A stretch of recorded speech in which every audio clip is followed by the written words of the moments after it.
the body positivity type mindset, I think it's bullshit. I don't think anybody can be happy being morbidly obese. They wake up feeling bad, and then they hear all these people come out and say, oh yeah, I'm 300 pounds and I'm proud. And they're like, well, I'm 300 pounds and I feel like shit. So what's wrong with me? I don't believe that anybody can be comfortable and love themselves when they have to get a seatbelt extension on an airplane, or when they have to sit in a booth at a restaurant with 4 people and they can't. I was definitely more considered the husky kid. We didn't cook. We planned our meals around whatever local restaurant had, either an all-you-can-eat option or a buffet or something like that. So it was like, yeah, we probably, shouldn't be eating like this, but it's cheap. We can eat as much of it as we want. It's easy. I used every excuse that most people do of, I'm too tired, I don't have the energy, I don't have the time, I'm working. So as long as I'm performing at work, then, why do I have to take care of my health and fitness on top of that? You cannot fix a problem with the same mindset that created it. The attempt to remove God from society has trickled down into many different factors of people being unhappy. The most truest form of love is honesty. Welcome to tonight's episode of The Health King's Court. I'm your host, Zach the Health King. Anything that you hear in this podcast is not intended to be taken as medical advice. The thoughts and opinions you hear shared are just that, thoughts and opinions. And any action that you take based on what you hear is done at your own risk. And with that said, enjoy the show. Welcome everybody to today's episode of The Health King's Court. Ancient wisdom, modern health. I'm going to start this episode off a little differently with a disclaimer. If you are someone that is offended by conversations about fat people and fatness and obesity, please go ahead and turn off this episode now, because that is today's subject matter. Today I have a very, very special guest. He is a gentleman who himself experienced life as an overweight or even fat person.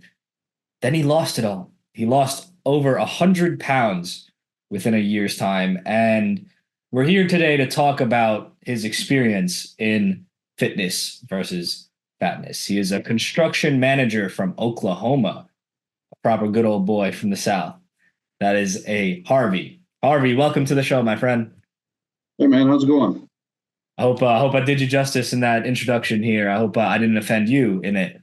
No, man, that was good. Awesome, brother. So let's start out with just a little story time, right? Let's hear about your journey in fitness and in health, because I've mentioned already that you lost over 100 pounds, but you didn't just gain those 100 pounds overnight either. So can you tell our audience about how you came to be in such an unhealthy state to begin with? Yeah, I think the main thing was not understanding the importance of taking care of your body. I've always been a really hard worker as far as whatever job I'm doing at the time. So I put my fitness, my body on the back burner and just got comfortable. So I wasn't watching what I was eating. I wasn't exercising. I used every excuse that most people do of, I'm too tired, I don't have the energy, I don't have the time, I'm working. So as long as I'm performing at work, then, why do I have to take care of my health and fitness on top of that? I never really correlated the two.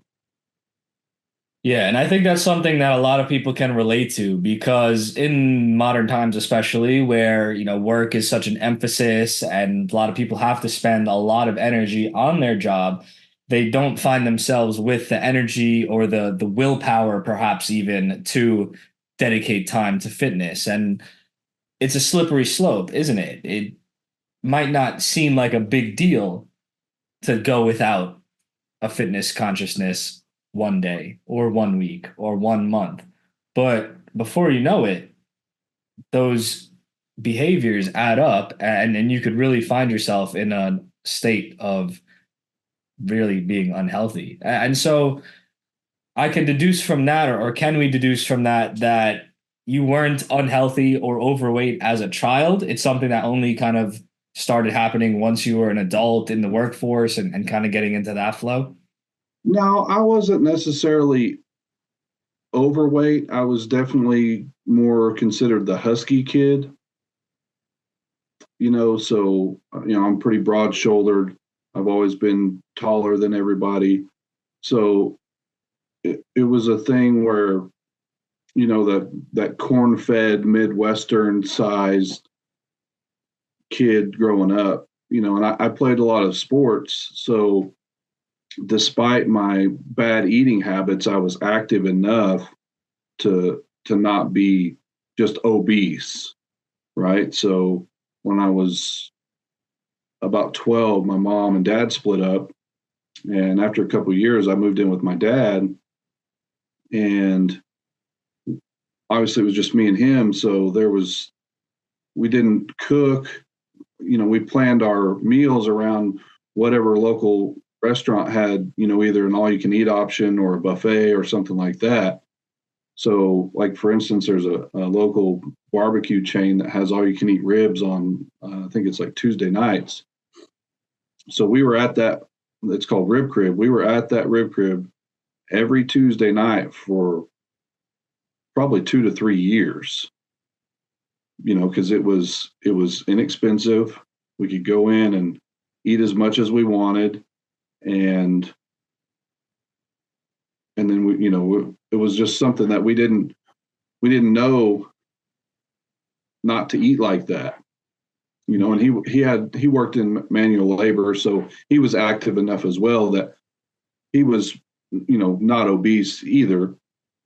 So it was like, yeah, we probably shouldn't be eating like this, but it's cheap. We can eat as much of it as we want. It's easy, and we both work. With him working his regular job, I was playing whatever sport. I was always involved in some sort of sport, depending on the time of the year. So you just kind of justify it to yourself to be eating like that.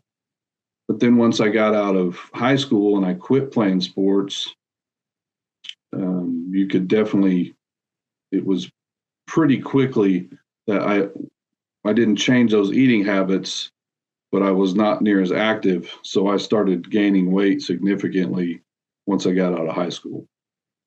Yeah. And so do you think that there is any place for these kind of foods that you were eating, or were they just horrible? Or was, you know what I'm saying? Were the foods okay, but you lacked the physical activity side of things, and that was what caused the issue? Or are those foods always contributing to an issue? I think for the most part, the foods were not healthy. You can eat barbecue. They barbecue chicken and brisket and things like that. And of course, everything's okay in moderation, right? You can have small portions of sweets or stuff that's not necessarily healthy for you.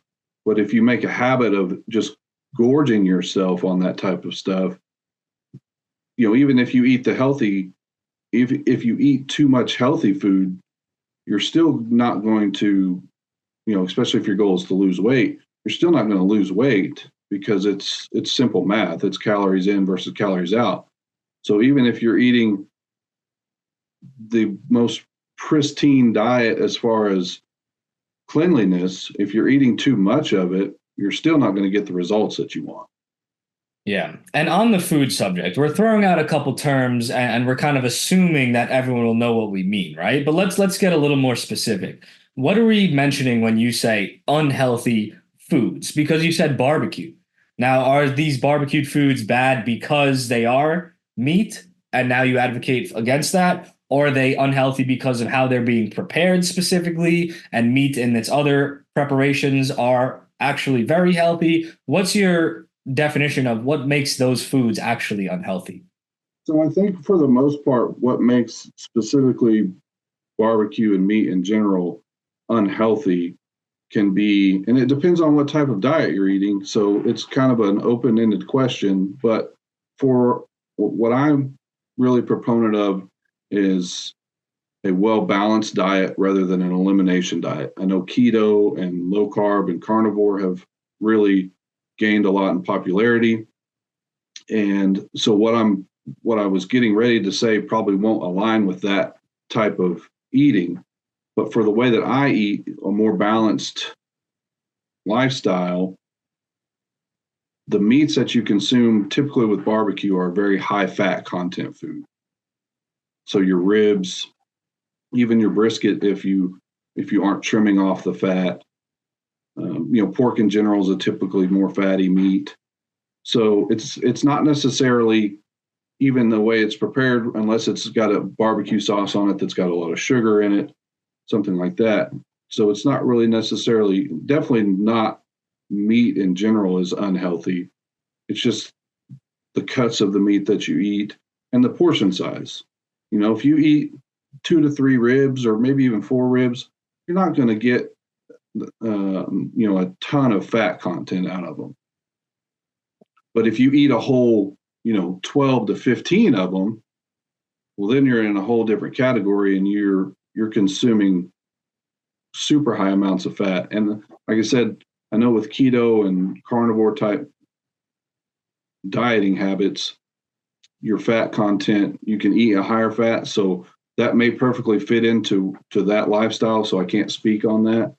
So, but as far as like the well balance, which in my opinion is the easiest to maintain, and it's the most sustainable way to eat. Over consuming fats like that is not good. Yeah, I think that's a very realistic and healthy approach to food in general, right? I think there's a lot of extremism in all the assorted directions, whether it's the demonization of meat or fatty meat or the, kind of fetishization of those same things or other things where they just get specifically only eating certain things. I think there's a place for a little bit of this, a little bit of that, with some nuance always, of course. Personally, I don't think that anything artificial could be considered food. I think those are more food-like products, and those have no place actually in the body. So that's a bit of nuance that I offer. But other than that, eat a bit of plants, eat a bit of animals. I think it's good for the body, perhaps. And I think it's also good for the brain and good socially, of course, rather than kind of trying to so stringently stick to such a limited diet. So I like that approach to it. But I want to know, you mentioned it was kind of a slow creep into being in an unhealthy state. And I just want to understand that more and perhaps help people that might be in that path now. You mentioned that you started gaining weight as you kind of entered the workforce and then went into adulthood.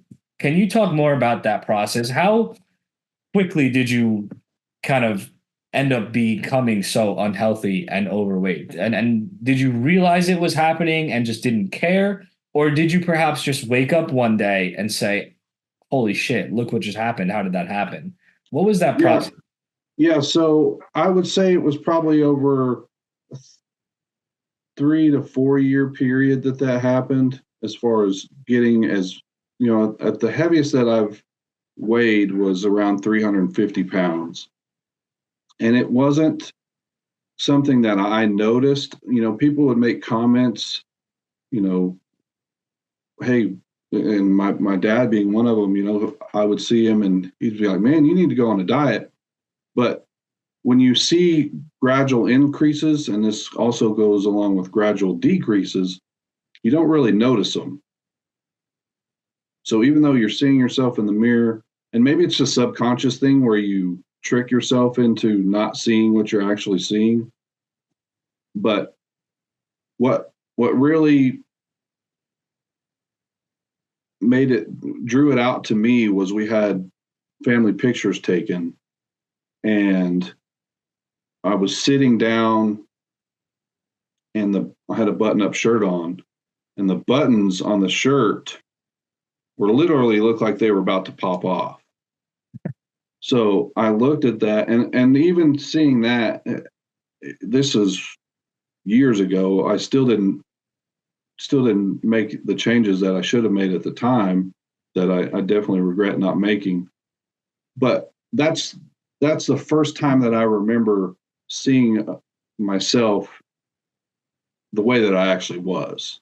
It's like, man, I've gotten fat. And what size shirt was that even to begin with? So the size, I think it was like an extra large, which when I graduated high school, I was wearing, large, extra large.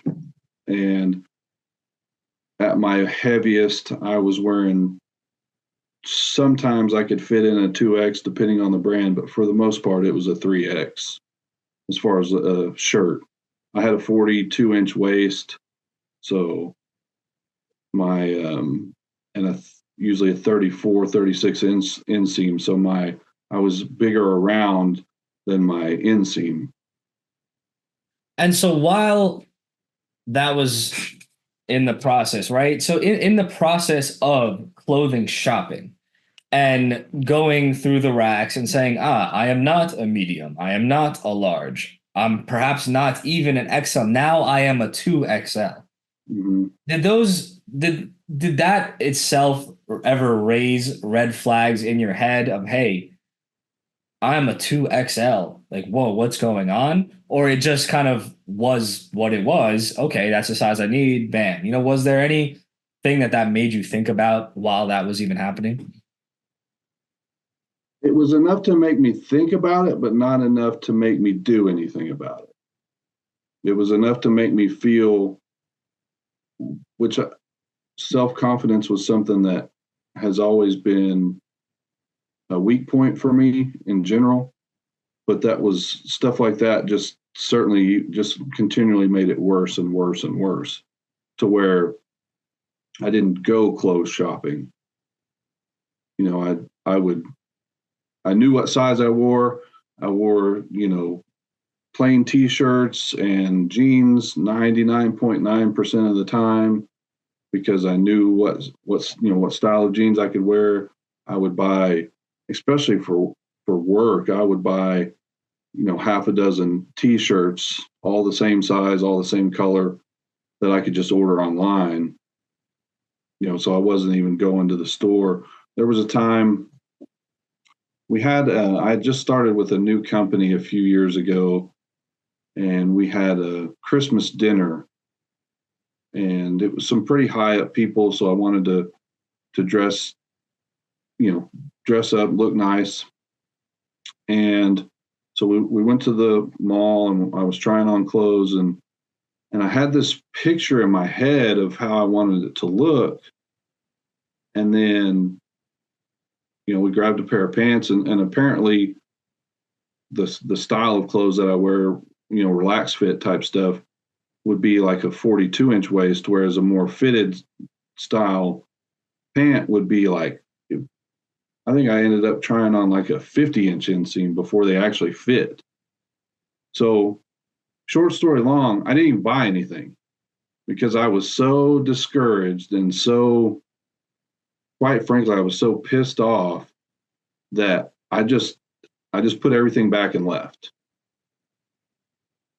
So I actually did order some stuff online, but yeah, it was definitely, like I said, it was enough that I noticed it, but it never got to a point where, okay, I would dabble in dieting and doing a little bit of exercise, but I never made it a priority in any way.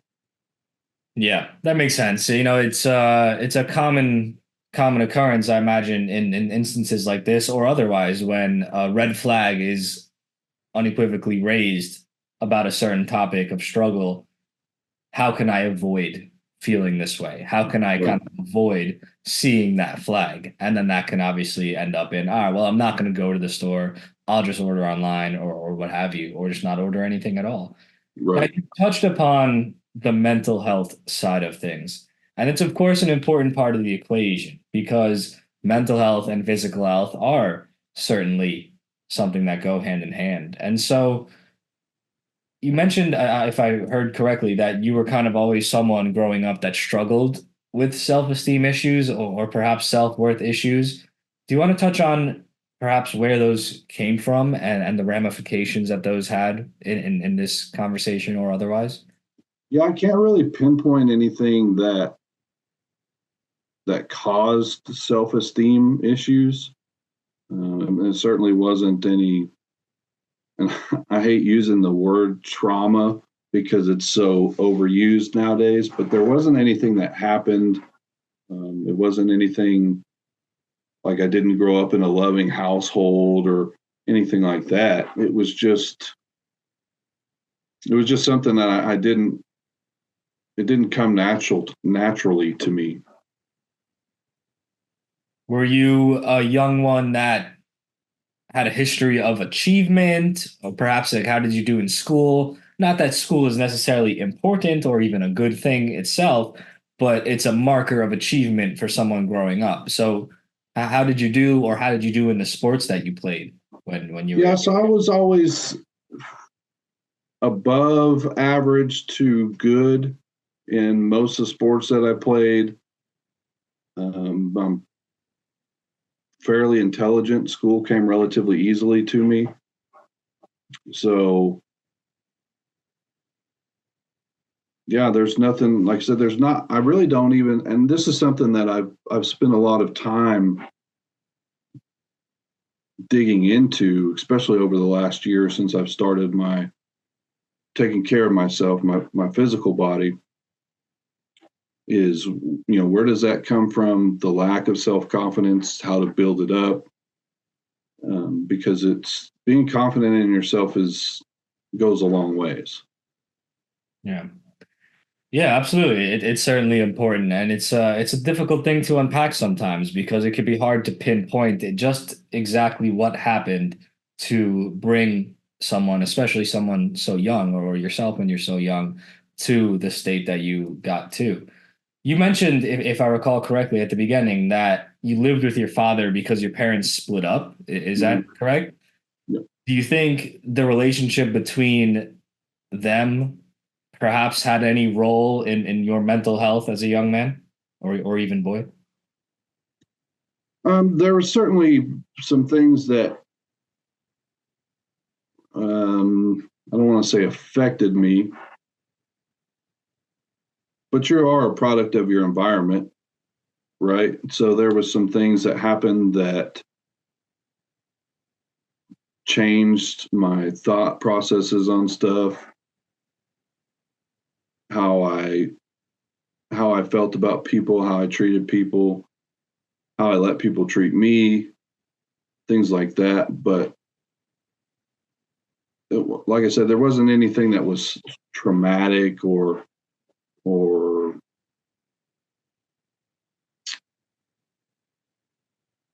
yeah, I don't know. There was, like I said, and I really haven't spent a lot of time. That's probably something that for me to really, to give you a good answer, it would be something that I would have to spend a lot of time digging into because one of the things that I've really focused on is not so much looking back at why things are the way that they are, just understanding that they are what they are. Yeah. And how do you, if it's a problem, how do you fix it? Or if it's something that's a positive, how do you expand upon it, whatever the case may be? Don't spend so much time trying to diagnose what caused it. It just use that as, well, this is the situation. How are we going to, like I said, either change the situation or make the situation better?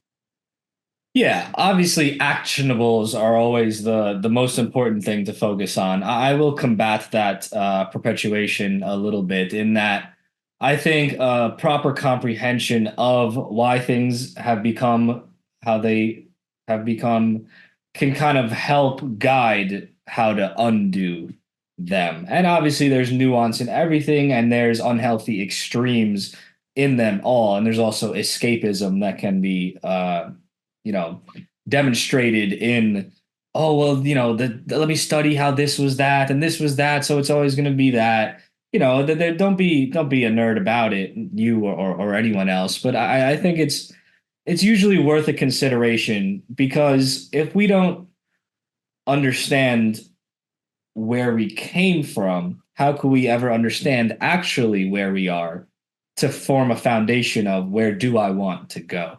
So it's an interesting area of study, and of course it's well documented or understood that our parents' relationship and our home life in totality as a young child, it kind of forms a mental framework and foundation, not necessarily in taking example, but also in how we feel we relate to that family unit.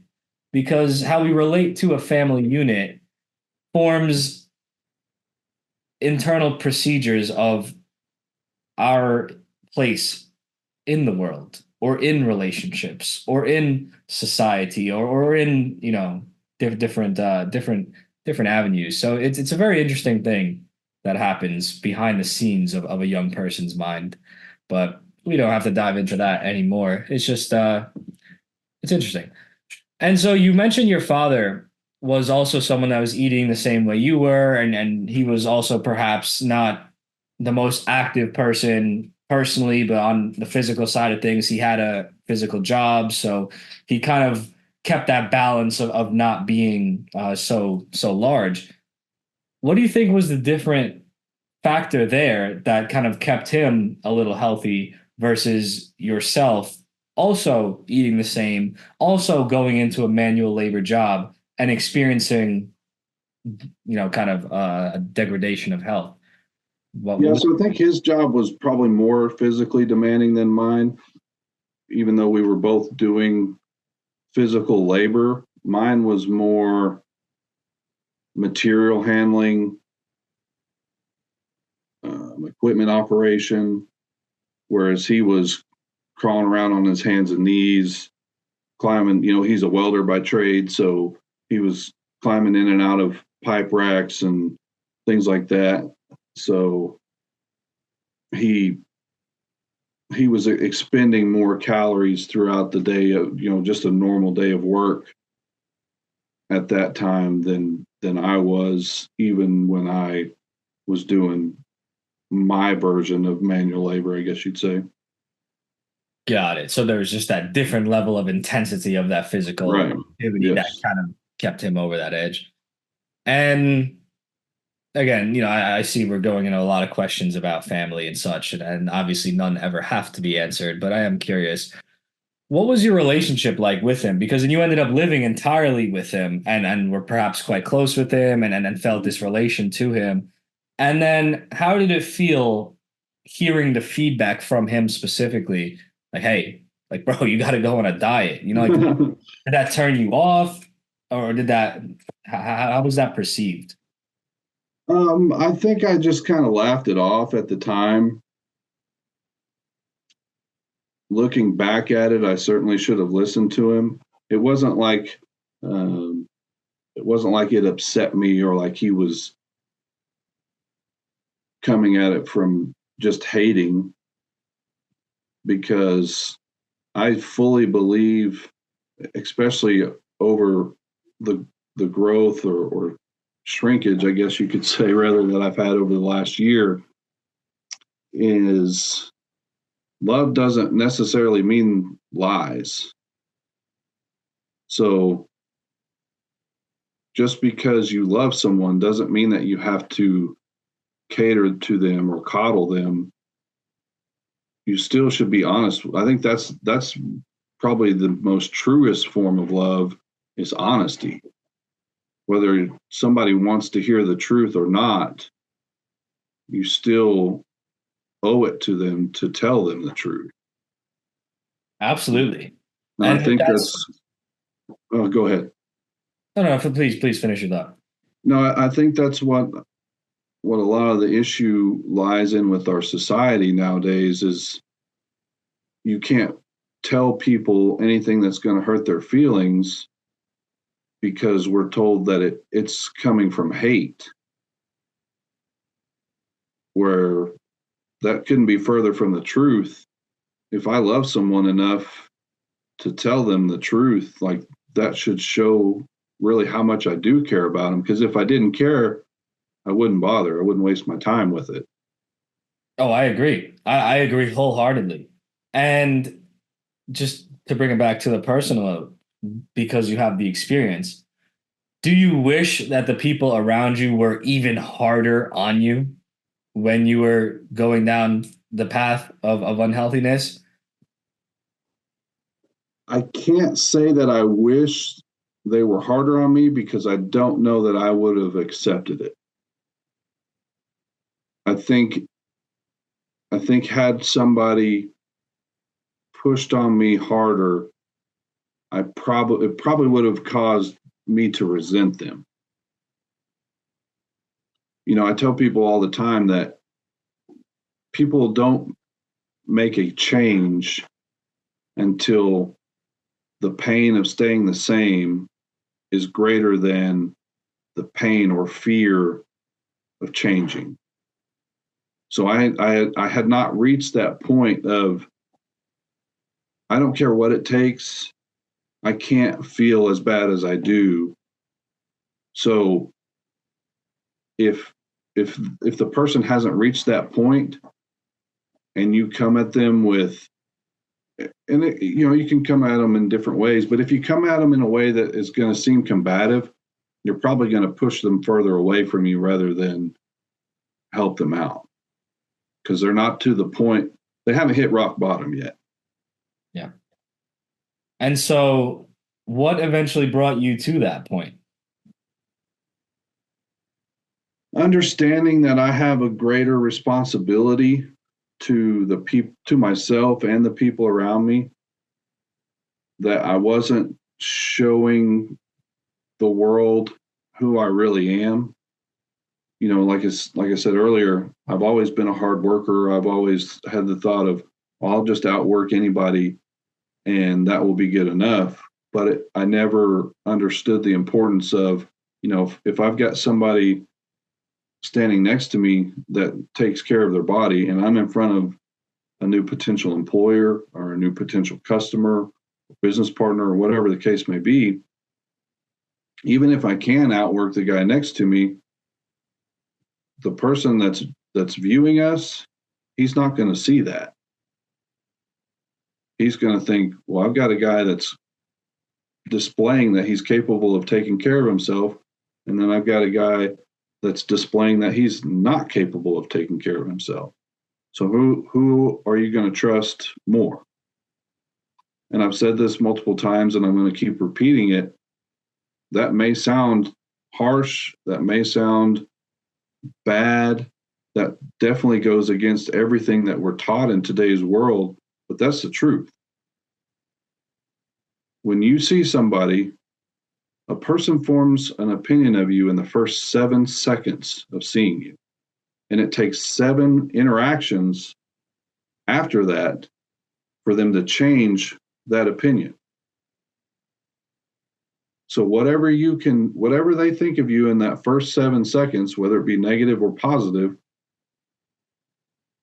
it's going to take you 7 more full-on interactions, conversations, to change that opinion. So if the first thing they see from you is, man, this guy doesn't appear that he can take care of himself, it's going to take, I may not get 7 more interactions with them to change their opinion. So why would I not present myself in the most capable, best way possible, to where those first 7 seconds are, okay, he's showing me immediately that he can take care of himself. Let's continue this interaction. And I've already got 1 foot in the door, right? Yeah, and what we're talking about are just innate, built-in parts of the human mind and how it functions. And the modern world can put as much filtering and twists and turns and degradation upon these innate functions, but that doesn't mean they're not there. Yep. It doesn't mean they're not there. I don't care who you are. You could be the most so-called progressive minded blue state person, this, that, whatever, run around saying fat acceptance. I would challenge you to go hook yourself up to like an EKG machine or a brain scan machine and be presented with either images or in person different people that are healthy versus objectively unhealthy or fat. And let's see what areas of your brain light up. Because I guarantee that the areas registered with disgust and negative, judgment or feelings will light up just the same, perhaps even more than someone who outwardly expresses those natural thoughts because they are just built in. It's human instinct. It's survival. We, like you said, form judgments, and that's such a dirty word these days, but it's just part of reality.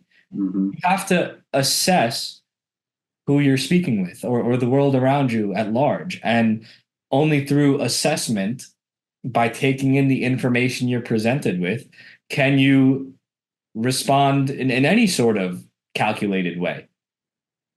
And someone's state of health, very clearly recognized by their fatness or fitness at a surface level, is an obvious marker of it. It's an unavoidable and unequivocal marker of health.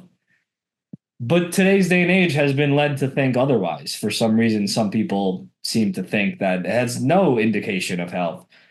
But you live in a bit of a different world, perhaps a bit more of a real world than most, in the sense that you are a man in the Midwest, in the construction field specifically. And I would think that that's kind of a field that's kind of been a little resistant to the progressive nonsense, would you say? And do you have any experience or anything you'd like to touch on kind of how have you been living in a bubble compared to the rest of the world? Or like, do you have any thoughts on, is it a different reality kind of being in that realm versus the general world? And has that been helpful or hurtful to yourself? Yeah, so not only is it Midwestern, more traditional construction, it's also specified in oil and gas. So it's certainly, I'm in a very conservative, speaking politically, conservative environment. So as far as that being helpful, or I guess, are you asking as far as helpful in my weight loss journey, or? You could say a little bit of both. Yeah, because that's kind of what we're talking about here, because that ties into the physical health side of things, the mental health side of things. How is that alignment kind of perhaps helped you in your health and wellness overall? Do you think it's a healthier place to be than the general world, or anything that comes to mind from that? I would say that it's healthier from my point of view. It's more of a results driven environment. It's not everybody wins environment. It's hard work is rewarded. All the traditional values. Family is very important. Especially, it seems as though in the more progressive world that men are, well, they're demonized. They're considered bad just because they're a man, and I don't see that in my world. It's just more traditional all the way around. Gender roles are still fairly traditional. And I'm not saying that there's nobody that thinks more progressively around me. We're not certainly not in a bubble where that mentality doesn't exist, but it's that's the exception, not the rule for the most part. So as far as losing weight, I definitely haven't, I see there's a lot of content that I see that people talk about getting hate for sharing their weight loss journey or whatever. Like, I haven't experienced any of that. It's all been very supportive and positive. So I don't know if that's because of the traditional environment that I'm in, or the the people that I've sort of aligned myself with all have those same ideologies. Whether it be locally or even expanding on my social network. That's been another big thing that I've put a lot of time and energy into over the last year. So I would definitely say that it's a good place to be. It's certainly a positive lifestyle to live. Yeah, and that's good. Thank you for sharing that, because that's not the lifestyle that most people are part of, and a lot of people even have a demonization of, I mean, the whole geographical area and the culture within it. So thank you for being an advocate for what is evidently to me also a very healthy way to exist.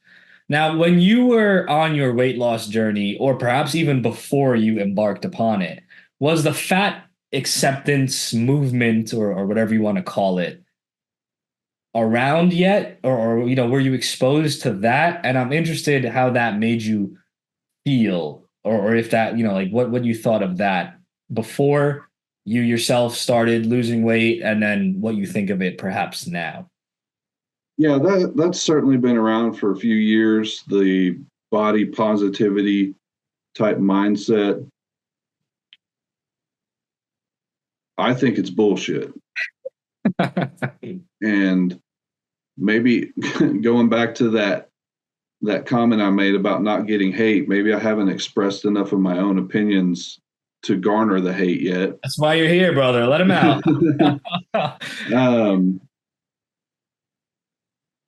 I don't have any hate in my heart for anybody, but you cannot convince me that anyone is happy being obese. If they are truly happy and they don't wake up every morning hating waking up the way that they look, that's, good for them.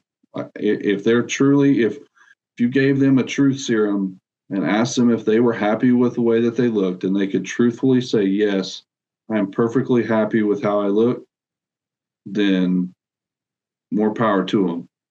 But for me, I was absolutely miserable, and no amount of propaganda that was trying to be fed to me of, it doesn't matter how you look, love yourself regardless, all that kind of crap, it was a lie to me. There's no way that I could feel good about myself when I was so uncomfortable that I didn't even like taking a shower because I hated seeing myself with my shirt off.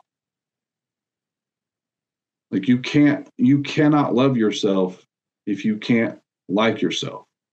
If you can't like you seeing your reflection in the mirror, no amount of brainwashing or whatever you want to call it can change that. Yeah, it is through and through propaganda. It really is. It has every definitional requirement of propaganda, this whole fat acceptance, social engineering. And it's much to the detriment of society at large, pun intended, but also to the detriment of those that play into it and fall into it as well. Because like you mentioned perhaps someone can be happy if they look themselves in the mirror and then are gigantic and massively overweight and unhealthy.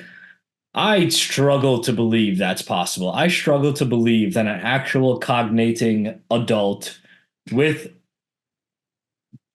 actual thought processes can be happy with themselves to the fullest extent when they look in the mirror, if they even look in the mirror at that point, and that's what they see. Because with that comes nothing happens in a vacuum, right? With the massively overweight body comes a mind and a brain that's trying to work through that body and trying to exist in this world, navigating with that body.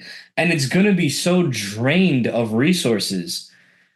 It takes energy to move 400 pounds around.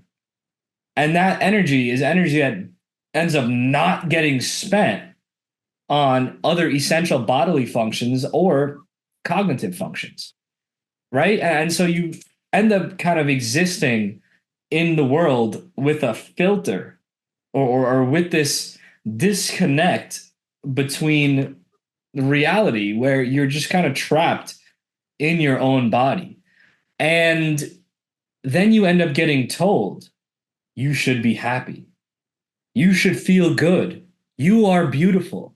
You are fat is beautiful. Fat is good. Body positivity. No, it's good. No, you're not unhealthy. No, you don't need to change. And the problem is people are told this and perhaps try to believe it, but experience the opposite naturally and innately and unavoidably, yet get reinforced that they should feel good, but they can't and they don't. That creates an internal dissonance of, oh, I should feel good, but I don't and I can't. So then it becomes a me problem. Then people start recognizing themselves. I am flawed. I am broken. This isn't working, but it should be working. So it's my, you know what I'm saying? And they lose sight of a possible fix to their problem because they're told there is no problem, and then they just end up drowning. So the saddest part in all of it is that those that fall for these tricks are suffering the most, and those that are trying to actually look out for those experiencing these states of unwellness are cast as the demonizers and are cast as the ones that hate, when it brings back what you mentioned right at the beginning. It is actually the utmost form of love to call someone on their shit and tell it like it is, even if they can't necessarily cope or handle or what have you. And obviously there's always nuance to it. You don't want to go around just being an aggressive lunatic all the time. But to tell it like it is, it really is looking out for someone's best interest, or can be in a healthy manner.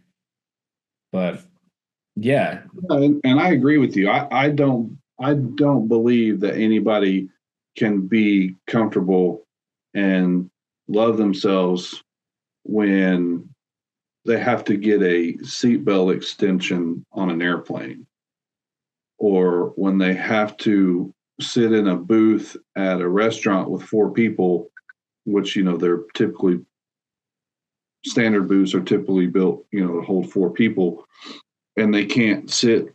And I'll finish the statement.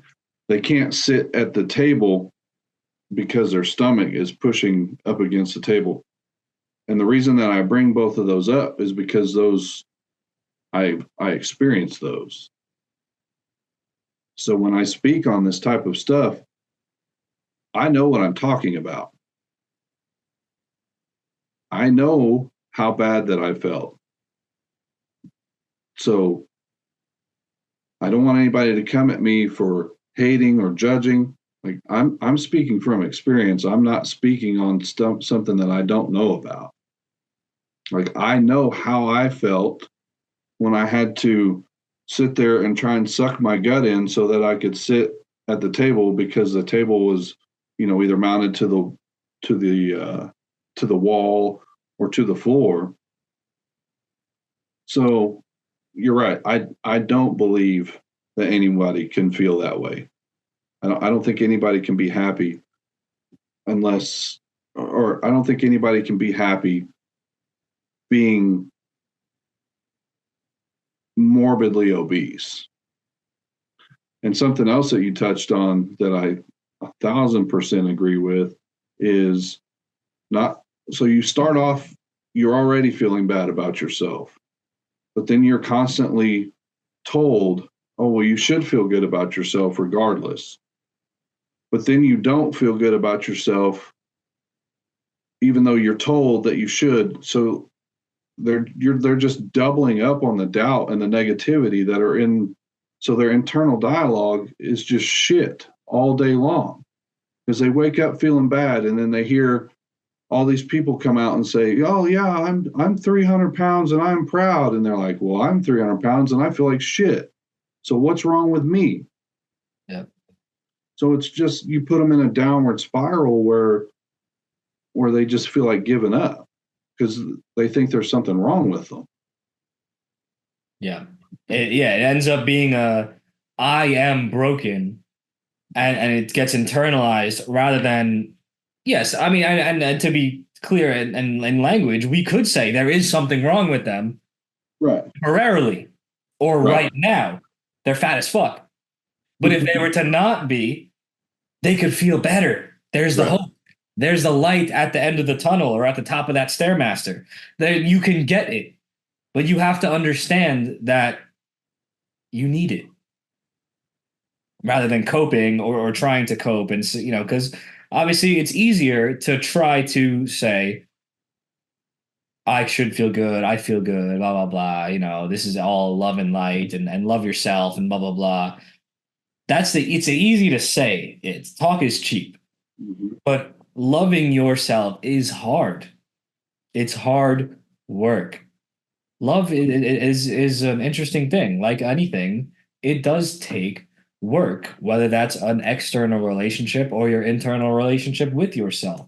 You need to work, period, on loving yourself physically, mentally, etc. And so many people just want to avoid that because, well, for a variety of reasons. Perhaps they just are mentally weak. Perhaps they are mentally tired. Perhaps they are mentally poisoned and can't even think about what they need to think about. There's a variety of things going on. And I can fully empathize in the sense that it's hard out there. The world is hard. It's hostile. America is specifically, or the world at large, right? We are kind of attacked from all angles in regards to our health and in regards to even weight. You got the mental propaganda going on. You got a simultaneous propaganda push against people that are fit themselves. You got the physical poison, the food like products that are perpetuated as normal to consume, but they're also, for the people that do know better, they are made to be more expensive than, or the food like products are made to be more affordable than the actual real healthy food. And that gap is ever increasing. Then you have the sedentary lifestyle that most people find themselves in because they are in a desk job or what have you, that they don't necessarily have large amounts of time to dedicate to fitness. And then all these things, the odds are not necessarily stacked in our favor to be able to be healthy. But who said life is going to be fair? It's still your responsibility to figure it out.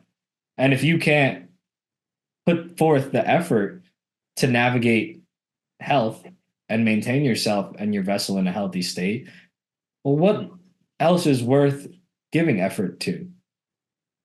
Because none of it is really worth anything if your body is so unhealthy that you can't experience it all fully. And so the question in that, I suppose, for you is, why do you think so many people are struggling with weight right now? What are the biggest contributory factors? Well, boy, we could talk for hours on this one. I think you pretty well nailed them.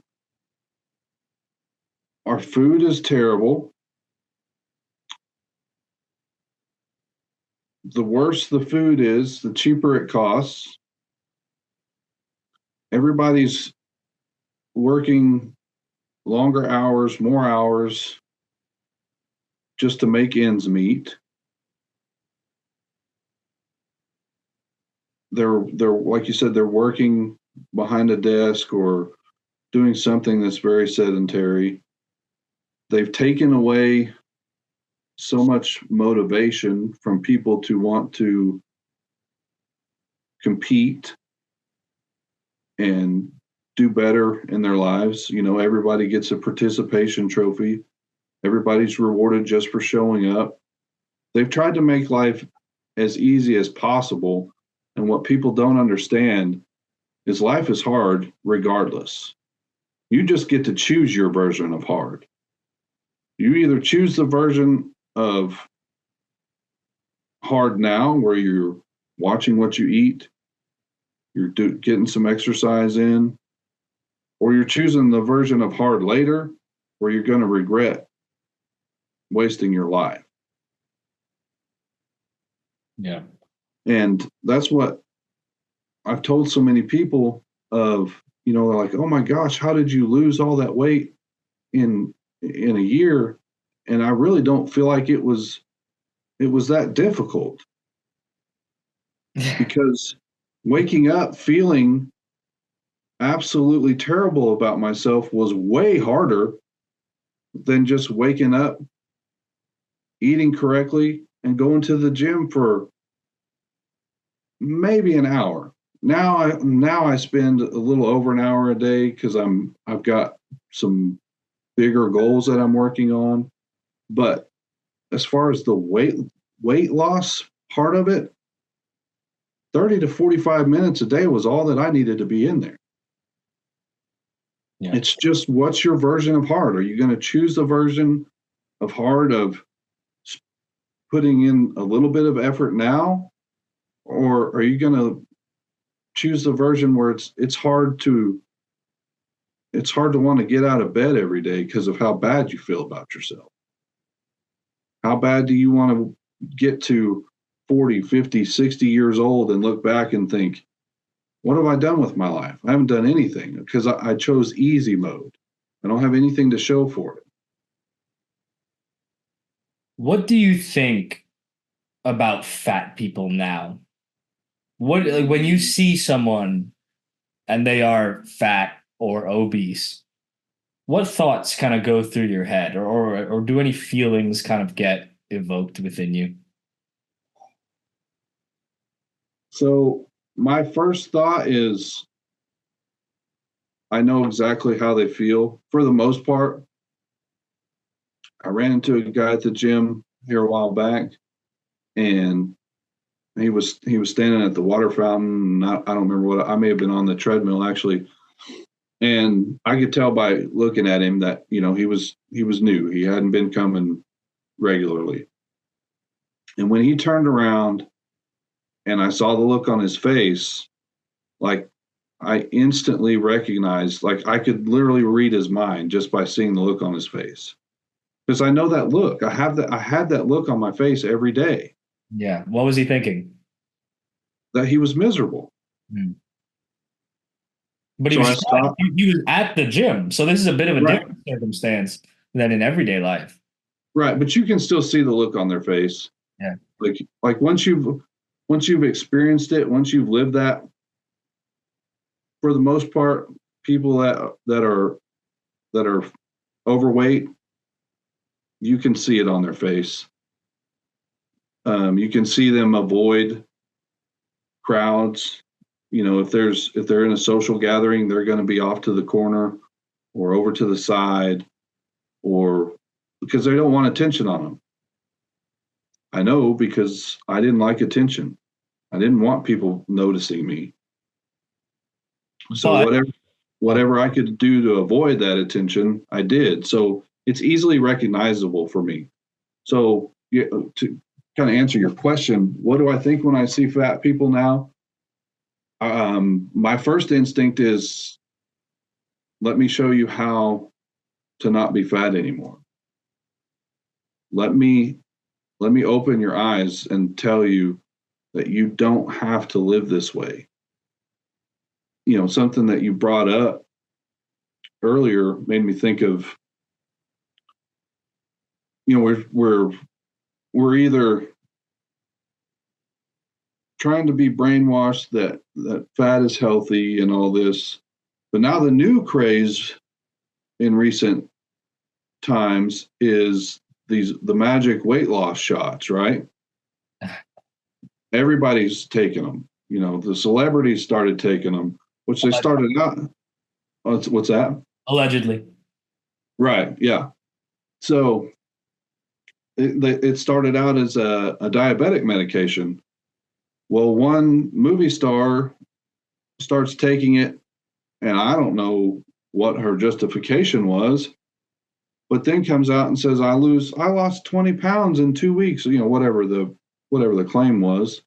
So that starts this craze that everybody starts taking it. It gets to the point where the people that the medication was actually developed for can't even get it because people are wanting to use it just for the weight loss benefits.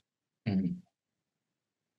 There were people that I worked with at the time that started taking this shot and were losing 10 pounds a month and not changing anything in their life. The only thing that changes, it's an appetite suppressant, so you can't eat as much. So I started taking the same shot, and I tried it for, I think, 3 or 4 months, and it didn't do anything. I could still eat just as much as I ever ate.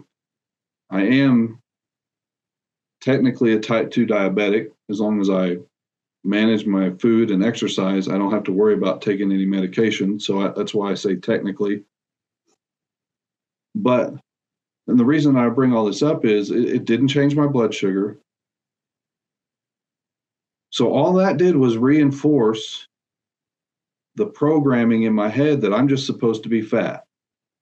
Nothing's going to work for me. I see all these people taking this magic weight loss pill or drug, and the weight's just falling off of them. But I try it, and it doesn't do anything for me.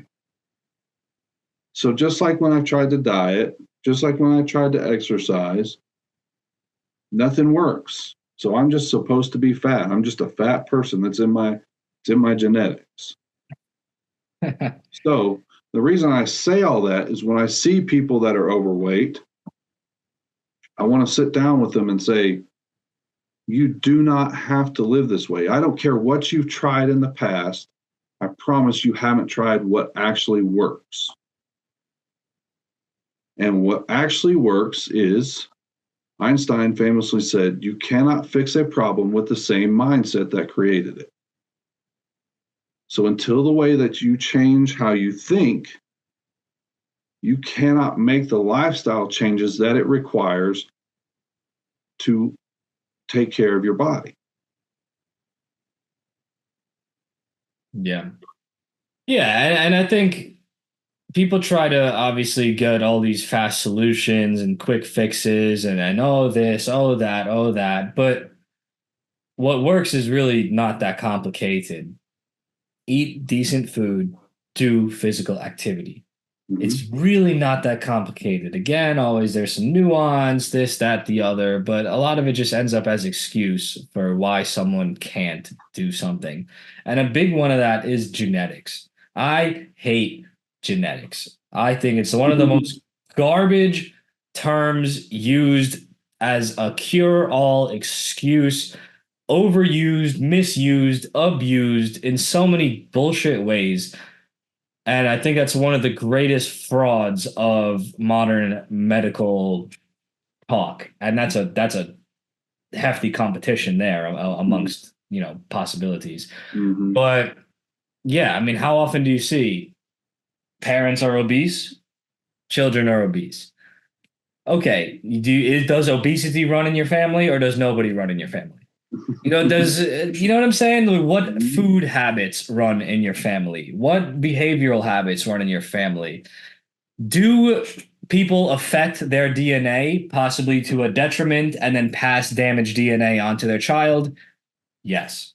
But do lifestyle choices probably play a greater impact on all the garbage that gets attributed to genetics? Also, yes. There is also the area of study, scientifically, academically, whatever, to make people feel better of epigenetics. And that gets left out of the equation in most colloquial talk, in that, yes, you've been born with such and such DNA, but your behaviors in this lifetime can change that DNA, can activate certain parts, can deactivate certain parts, can repair or heal certain parts. And that's the actionable and empowered part of the conversation that gets left out. And only the disempowering part of, oh, it's your genetics, so you're diabetic. Better luck next time. Here's your, insulin. That's all that gets told. It's nonsense. But before we go a little farther onto that, you mentioned a psychological phenomena that an obese or fat person, such as your previous self or others that you observe, shy away from social interaction, and they end up in the corner and kind of not wanting to socialize.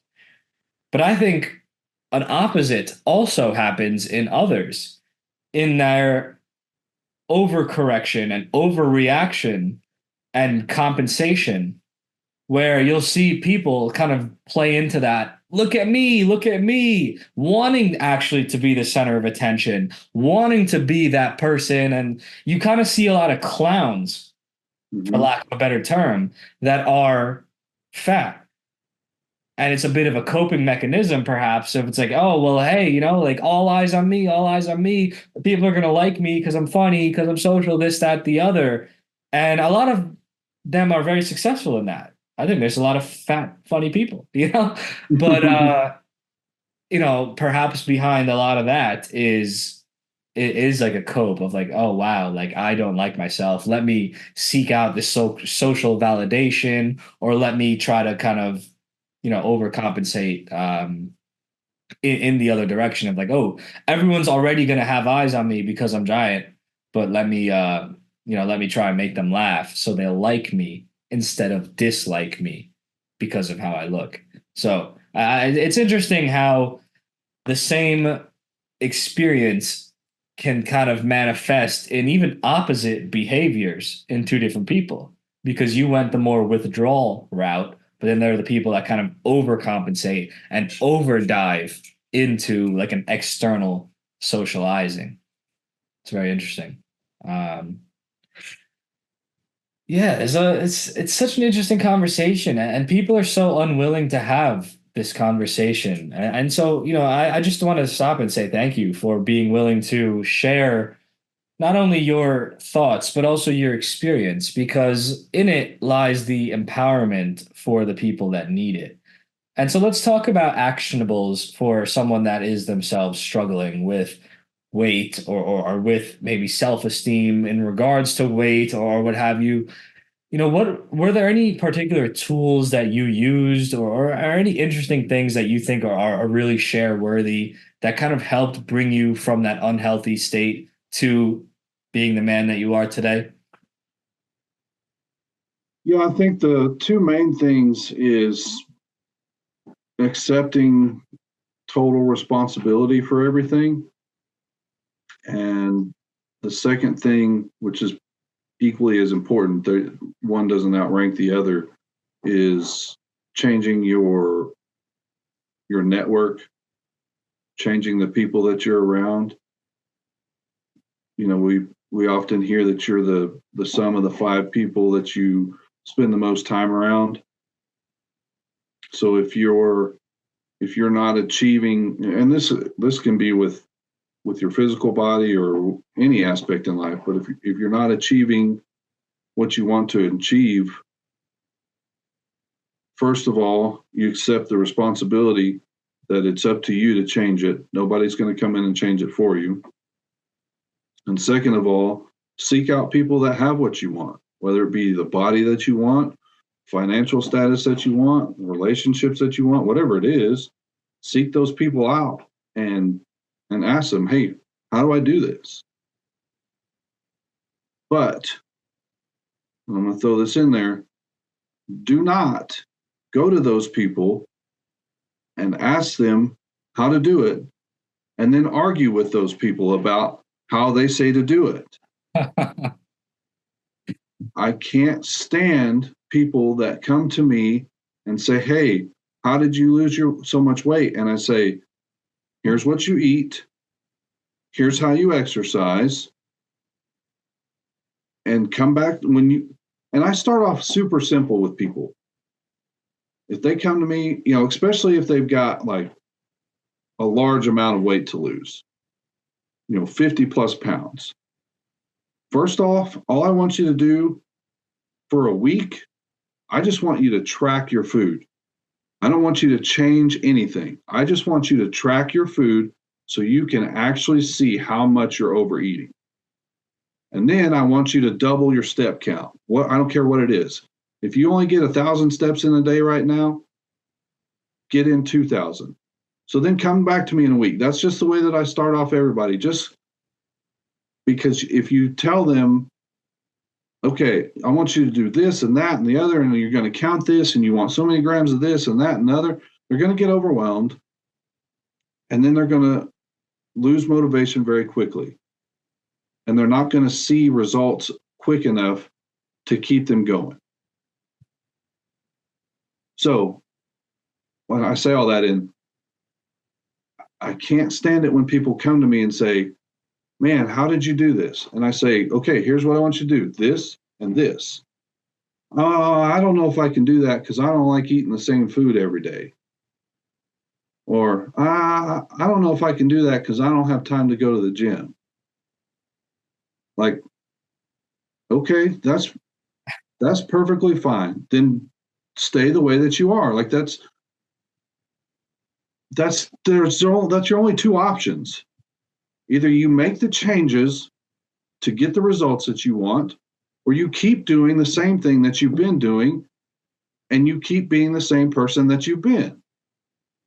So accept total responsibility. It's up to you. Nobody's going to do it for you. And get around people that have what you want. Those would be the two main things that I did that played the biggest role in helping me lose weight. Yeah. And those seem like very simple things, but like you mentioned, people complicate them so much out of whatever coping mechanism. It is simple. Yeah. Life in general is simple, not easy. Follow the steps to the letter, and you will get the results. But people want to overthink, overanalyze, procrastinate, make excuses, because while it is simple, it's not easy. And then they wonder why they're miserable, why they don't have the body that they want, why they don't have the finances that they want, why they don't have the relationships that they want. Well, it's because you won't get out of your own way and just do the steps. I think having fat children is child abuse. I would agree with that. My son was overweight. Well, he was built like I was when I was his age. He's 12 now. Just stocky, husky. And that was my fault too. Now he's a string bean, and some people say, oh, well, he just hit a growth spurt and grew out of it. No, that's not it. He started wrestling. He started, he plays baseball. He's just more active. He goes to the gym with me. And that's another thing is you don't have to tell people that they need to make a change. You just show them. When you make a change as drastic as I have, I don't have to go around preaching to people that they're fat. I just show them, hey, I used to be fat. I'm not fat now. And they come to me and say, hey, how did you do that? The best way to get results from the people in your life that you want them to get is you do the work to get the results. And they're just going to naturally follow you. Yeah.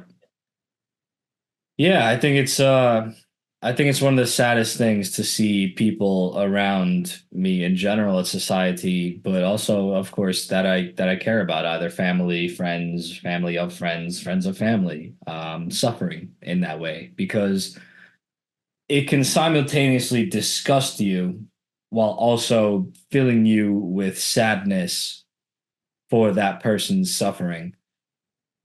And it's an interesting thing to navigate, but the way you mentioned right there, I think is the very healthy way of like, hey, obviously you can't change anyone's mind who doesn't want to have their mind changed. You can't just go around gospeling and running around telling everyone what to do, but be an example.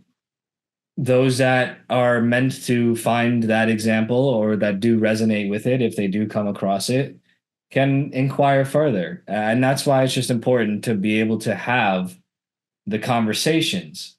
Because when conversations like this are not had, and there's only the other side of the equation that gets perpetuated, then people don't necessarily have the opportunity to come across the alternative and the actionables and the healthy mindset of, hey, it doesn't have to be like this, and it even shouldn't be like this. And so it's an important conversation. What do you think of the term fat shaming and how it gets used? And what does that mean to you? To me, it means the way that it's perpetuated is telling someone that being fat is unhealthy. Like, I'm not shaming anybody. I'm just pointing out the truth. I don't hate that person for it. I really don't even have I don't have any disdain or ill will or ill intent or anything negative, because you don't know what you don't know. And maybe that person just flat out, I mean, like I said, probably in my heart of hearts, I knew that being in the shape that I was in was unhealthy. It's disrespectful to God. I mean, there's many negatives with it, but I say that in, you don't know what you don't know, and maybe that person just doesn't know. Maybe they grew up around people that didn't know. You talked about parents having fat kids. Well, maybe their parents were fat, and maybe their parents were fat. It's just you're a product of the environment that you're in, and maybe they don't know that. Maybe they don't know that they don't have to live that way. So just like you said, without having the conversation of, you don't have to live that way, you don't have to feel that way about yourself. There's very simple, actionable items that you can start doing right now that will help you not feel this way about yourself ever again. And it's not wrong for you to feel bad about how you look, because that's not up to you. A negative feeling or a feeling of regret, that's not an emotion that you can control. That's God telling you, hey, I gave you this body and you're trashing it. That's what the regret is. Your subconscious is the voice of God talking to you, saying, hey, I did this for you. I created all of this for you, and you're throwing it away. You have one life, and you're not doing anything with it. Yeah, language is an interesting thing, right? And the terms that get used to describe certain things and that get demonized is so interesting. I looked it up even for my own interest right now, what shame even means, what the definition of shame is. So according to Oxford Dictionary, shame is a painful feeling of humiliation or distress caused by the consciousness of wrong or foolish behavior. With that in mind, is shame not only a not inherently bad thing, but perhaps a necessary and good thing. And just like you mentioned, a built-in indicator that we should have if we are participating in wrong or foolish behavior. And is it not wrong or foolish to be massively unhealthy? And that obviously brings in the conversation that gets muddied of, oh, it's not actually unhealthy, blah, blah, blah. But within reality, it is wrong to be unhealthy. It is right to be healthy. We don't have to argue about the definitions of either of those, but it is right to be healthy and wrong to be unhealthy. So is it not humanitarian to provide or assist people in feeling the shame that they need to feel to catalyze change? Because, like you mentioned, it's all painful. Change is painful. Growth is painful. It's going to hurt one way or another. So is it not love to fat shame? Soundbite that one. Yeah, it's interesting, but I really like what you. Oh, go ahead if you had anything to say that. Just the way that I've really started approaching it is the knowledge and the mindset that I've developed. It's not mine to keep. I owe it to share my message for if it's just one person, that how powerful I feel, how much better I feel for how it has changed my life in every single way. If I was to never tell anybody that, to never show somebody that wakes up every morning feeling the way that I did, to never show them that they don't have to do that, that would be shameful of me. That would be incredibly selfish of me. Like, oh, this is mine. I'm keeping it. It's not mine to keep. I owe it to the world. I owe it to every person that wakes up in the morning miserable. I owe it to them to show and tell them that they don't have to wake up feeling like that. And perhaps you owe it to God as well. Oh, yeah, for sure, 100%. Already brought it up that being fat or unhealthy in whatever regard is disrespecting yourself and therefore disrespecting God. And that's an important part of the equation, right? Because when people don't feel good in themselves and they don't feel like they themselves are worth doing well for, is God not worth doing well for and doing better for? And I think perhaps it would be an interesting study if you like studies, but an interesting thing to observe that perhaps the most godless societies are also the most overweight because people don't feel like they have an obligation to anything or anyone to do well, to achieve, to care for this vessel that they have been blessed with from our Creator, whatever our Creator looks like or can be described as. When you have no sense of duty to anything or anyone, it becomes a lot easier to just let it all go and to not care. And so thank you for bringing that into the conversation because I agree. I think to disrespect our vessel and ourselves as a whole is disrespectful to God as well. And I think that's hugely important to consider. And it could be a route that is not as much explored. Perhaps churches and mosques and temples should each have a gym in them. Yeah. Yeah, that's not a terrible idea.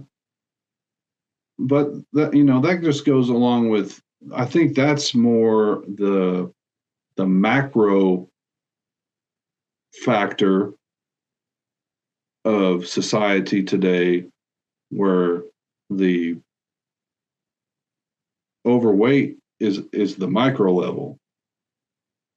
The macro is just do whatever you want. There is no God. You owe nobody. There's no personal responsibility. Well, like you said, that just trickles down to it's the micro level is it's okay to be fat. It's okay to be unhealthy. It's okay to have hedonism all across the board.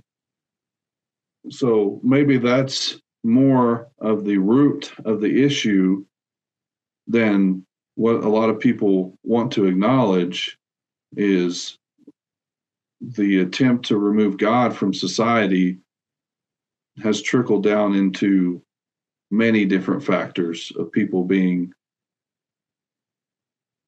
unhappy. Love it, because that's a great thing that you just brought up. Because yes, the nihilism of the modern world and the disenfranchising or the dismemberment of purpose and meaning within an individual or within the concept of humanity at large is responsible for all of the micro avenues of suffering, whether it is people not taking care of themselves or taking care of others or doing anything to do well in life. And I guess all things can extrapolate out from taking care of yourself or taking care of others. If it doesn't matter, if you are just but an insignificant speck in the Milky Way galaxy, which is just an insignificant speck of this and that, all this nerd stuff, why bother being fantastic? People are living in this framework and allowing themselves to exist in this framework that's built for them and prescribed to them that it doesn't matter, when you die, you're just in the dirt or, like nothing matters. You can't make a difference and all the different ways that gets kind of purported. And you are absolutely correct. People feel like they don't matter. And that plays into innate self-esteem issues within, but also it prevents them from ever seeking meaning externally as well, and it prevents them from ever really experiencing life in totality and never really experiencing life in the beauty that life contains. And it's really sad, and I think it's been a purposeful driving of the general public towards such a state. And we could talk about the systematic step-by-step approach that's been taken to get people like that. But it's just it's so sad to see how many people aren't even existing in real life because they are missing God from the equation. And I think we as humans are built with the function of God having to exist. And when you remove a healthy comprehension of God or acceptance of God, it must get replaced with something else. And that something else is artificially induced in hedonistic behaviors, in fetishing different sexual deviant things, in nerd fake garbage science and nonsense that way, in celebrity worship.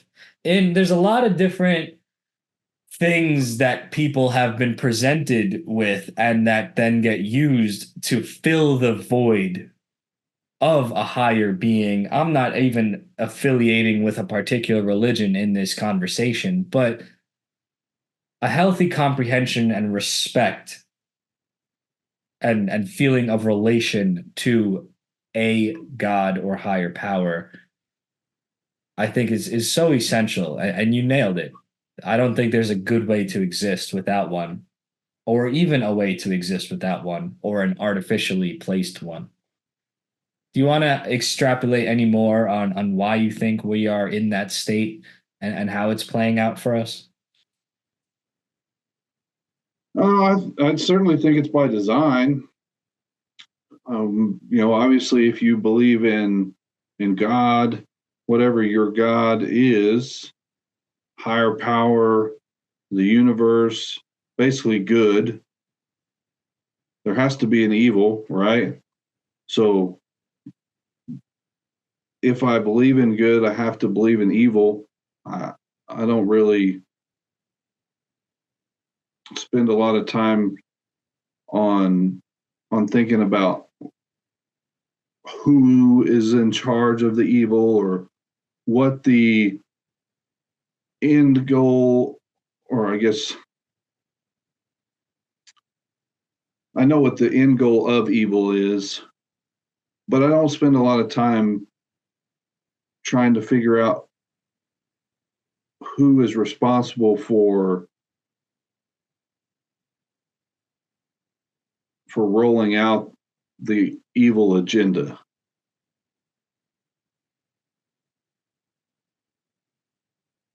Whether that be people, a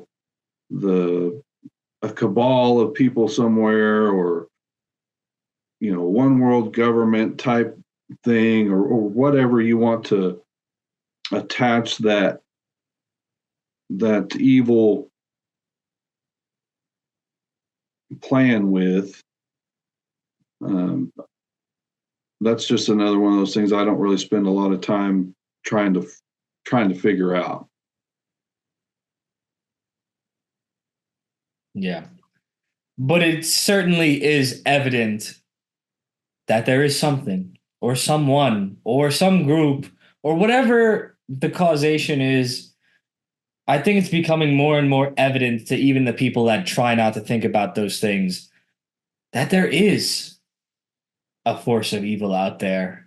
And so, with all things having their equal and opposite, certainly there must be forces of good. And so I think that's a lot of people's spiritual journey that they take. And I'm not really, doesn't really matter to me, but look at all this bad that's going on, whether it is humanistic or otherwise. Evil is kind of very prevalent within pop culture, within just the state of things going on, within laws, regulation. There's just a lot of bad shit.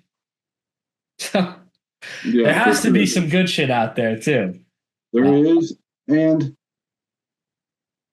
how do you quantify? Is there more happening now than ever, or are we just more exposed to it? Is the same amount of good happening now, or do we just not have the avenues to see it at the same scale that we do the evil that's being portrayed? Those are obviously questions that I don't think anybody can answer because we don't know. Yeah. We're certainly exposed to seeing a substantial amount more evil things than we are good things, whether it be mainstream media, social media. For whatever reason, the negative stories seem to get much more traction than the positive stories. Yeah.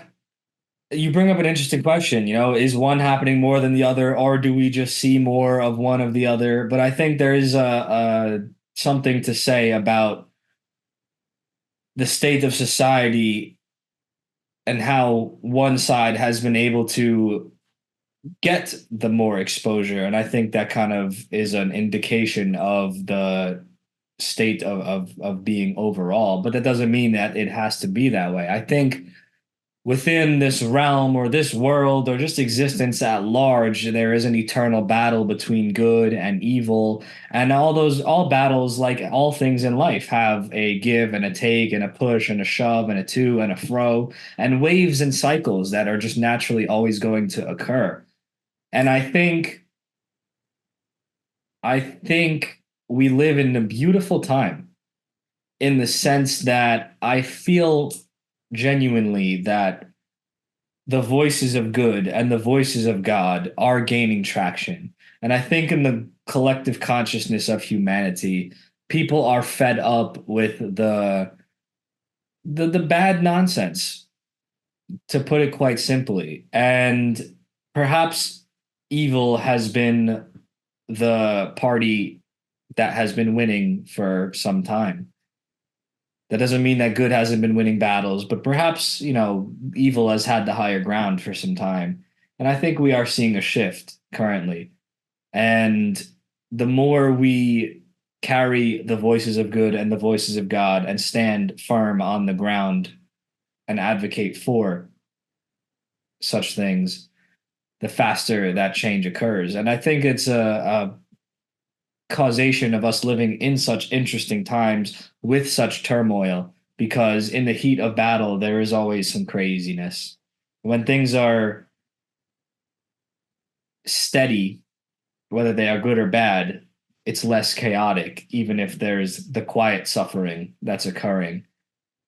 And so I think we are seeing a power shift and a bit of a regime change, to put it kind of in a large scale. And I enjoy feeling like a part of that.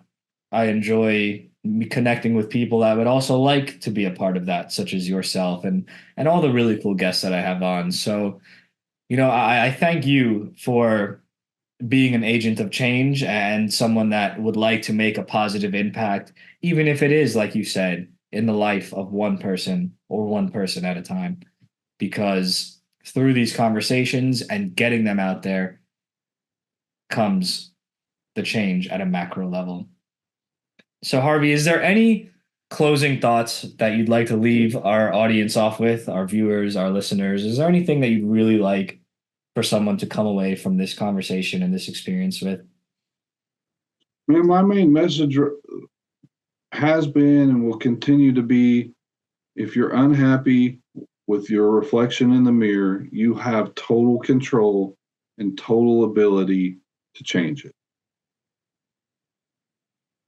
Personal empowerment above all things. And so are you someone that someone should get in contact with? If someone liked what you said today, would like to, is there any way that people can work with you, or you're just, kind of doing your thing? Can people check you out on socials? Where can people find more of Harvey? Yeah, so the easiest way to find me is on Instagram. It's just Harvey Erwin 129. So HarveyErwin 129. No special characters or anything like that. That's going to be the easiest way to get a hold of me. And absolutely, I'm more than willing to help anybody with whatever it is. I am getting into the kind of the mindset, fitness, nutrition, coaching, but I'm not there yet. But that doesn't mean that I won't go out of my way to help you. I'm not set up to help people as efficiently as others are. So I say all that, and I'm not selling anything at this time. I'm not trying to, there's no funnel of any kind or anything like that. But you can follow me on Instagram. I usually post a daily reel with some sort of mindset breakdown of how I've changed. And then, I'm very active in the stories as well. So just shoot me a message, and, even if it's just you need somebody to talk to, I'll drop whatever it is I'm doing, and I'll help anybody that needs it. That's beautiful, my friend. That's what makes the world go round. Good people helping good people. Love to hear it. Thank you very much for coming on the show, Harvey. Absolutely, man. I had a good time, and we should do it again. Yes, sir. Yes, sir. That's all for now. Have a good evening. Thanks, man.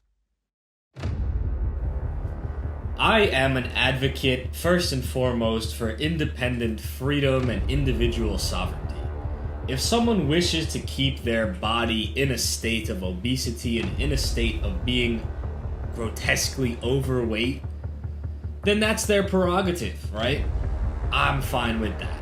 But for us to go around and have these social engineering movements that fat is good and fat is beautiful and fat is not unhealthy, well, these are just inherent and objective lies. And these lies, when they are accepted by a populace or by an independent person, are just to that populace or that independent person's detriment. Nothing good comes from deluding ourselves away from reality and from biology. And you can extrapolate out and apply that to many social engineering movements of today. So, it is what it is, right? It is what it is, and it is what it's always been. Fit is good. Being fat is not good. It's not good for you. It's not good for your organs. It's not good for your lifespan. It's not good for anything. And when we take it a step further and we have these people out here that expect that they are going to become a honestly grotesque example of a physical human and have a grossly overweight body, and the world is supposed to cater to that unusual behavior, it's outside of the norm of human parameters, then it's just ridiculous. You know, and I'm alluding to people that get upset when particular clothing lines don't have a 100XL size to fit them and their body, as if they owe it to them to be able to fit their body into their clothes. Or, you know, that when people get upset that airplanes should accommodate them, or stadiums or restaurants or wherever should just accommodate a grossly overweight person for free and give them extra space because they need it, because they're huge. Yeah, I could go on and do a whole episode on this myself, but we all know it's ridiculous. Let's stop beating around the bush. Let's stop lying to ourselves. Let's stop lying to each other and, you know, just get back to reality. Can we, please? Be sure to follow Harvey. He's helping people break out of these unhealthy mental cycles. He's helping people break into reality and improve themselves at a genuine and heartfelt level. He's a great guy. I'm super happy that he came on the podcast. Check out his Instagram. That's the main way that you can get in contact with him. Since the time of recording, he did change the name of his Instagram, so I'll put that in the description. As always, check out ZachTheHealthKing.com to find my podcast and all the assorted things that I'm up to. If you are someone you know is interested in being a guest on the podcast, you may email ZachTheHealthKing@gmail.com. Plenty more episodes coming your way. Plenty more reality checks and telling it like it is, and not beating around the bush around the things that a lot of people are scared to talk about. Let's be serious. Come on now. Until next time, I'm Zach the Health King. You're listening to the Health King's Court. Ancient wisdom, modern health.